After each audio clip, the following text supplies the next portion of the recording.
Good morning, it's David here. Hope all is fine with you. So I'm going to continue with some philosophy and a specific area of philosophy, which is existentialism. Existentialists are quite different from your normal pole-faced kind of philosopher like Bertrand Russell. Actually, Bertrand Russell was quite fine. Very nice guy, very approachable. Although his face does look a bit stern when you see him in old pictures. I found the same with Ballard, the author. Is it JD? I forgot what his initials are. Ballard, he seemed a bit dystopian, and you'd expect him to be a bit grumpy, but I've seen him being interviewed a few times. He's a very nice guy. He was a very nice guy and very friendly in interviews. I found the same with Bertrand Russell. He came over as a very nice bloke.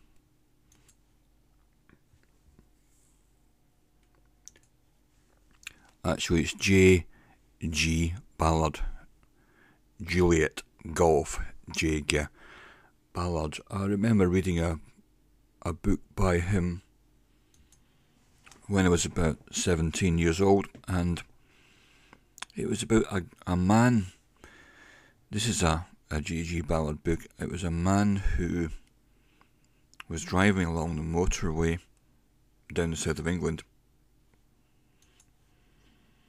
and he was under pressure at work and all this type of thing, and he was commuting, I think, to work in the rat race type of stuff, and he just lost control of his car and drove right off the edge of the motorway and into a big a crater, a bit between a lot of flyovers and overhead motorways and things, and his car went right down into this big giant ditch, and he struggled to get out, and when he got out, eventually by crawling up the bank of the pit, he was trying to wave for help from passing cars, but they weren't paying any attention to him, and one actually hit off him and knocked him back down in there.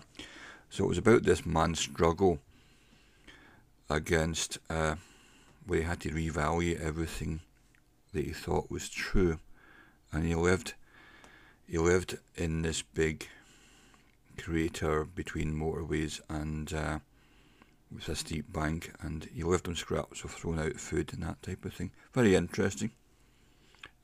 Ballard, J.G. Ballard, is so clever.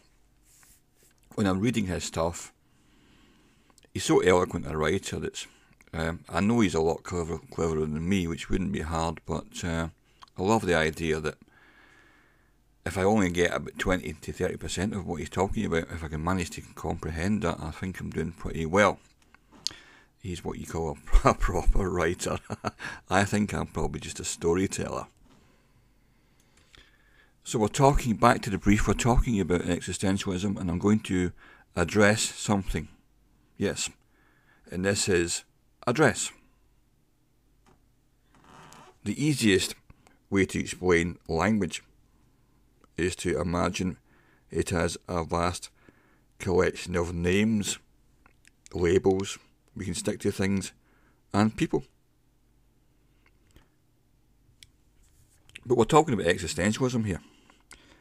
So in their version of language and life, each person roams through the world, attaching words as firmly as possible. The story begins in Genesis. That's going back a bit, where Adam names all the animals, and so gets a grip on both language and the world in one fell swoop. By contrast, existentialism views language less as a way of naming the world than as a way of entering into relationships. The concept of address is important for talking about this language of relationship. Existentialism resists general definitions of humanity or general rules of conduct. But one of the ways you can tell you are in the presence of an equivalent being to yourself is that you will feel the need to address her or him, to talk to her rather than merely talk about her or him, and indeed to orient your whole behaviour towards her rather than just doing something about her or him. As the philosopher Martin Heidegger put it, where human beings are concerned, there's always a mindness in action. They too are experiencing a life as my life. So you're addressing someone, but you address them as someone who's getting a similar experience to yourself. And this mindness that you feel the need to address, to call out towards I am, you are. Language itself embodies this drive to address someone and be addressed. So they're not an object, they're someone with an experience, having an experience. That's what being a human is.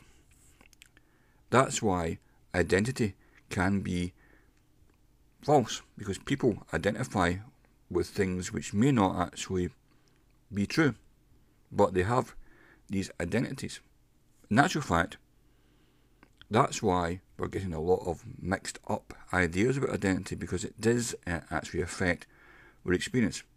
What a human being is, essentially, is a vehicle, a physical vehicle, which is carrying along your consciousness.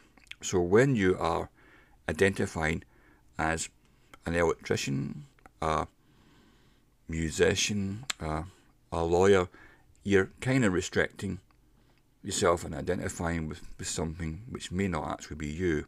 What you are is having a human experience. And that awareness is within your physicality. But you aren't really that identity. You are just someone experiencing it. You're kind of in a jacket or a shell of a human being, and you're having a human experience. You could equally be having some other type of experience, but at the moment, you're in a physical body having a physical experience.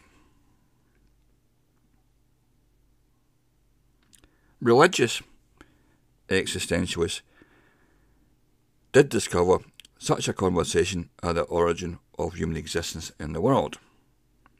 God addresses man and is addressed by him. The naming of the animals isn't the birth of the language. What matters is the first call from God to man, a call to which a reply is expected. God does not set the human world in motion by naming people, but by calling upon them. We are not spoken for, but we have been spoken to. And living is a process of responding to the call, the address. To address means to want a reply. To be addressed means to want to reply. So there you go. So thank you for your support, and I'll be back soon with the next highfalutin thought experiment. Bye bye for now.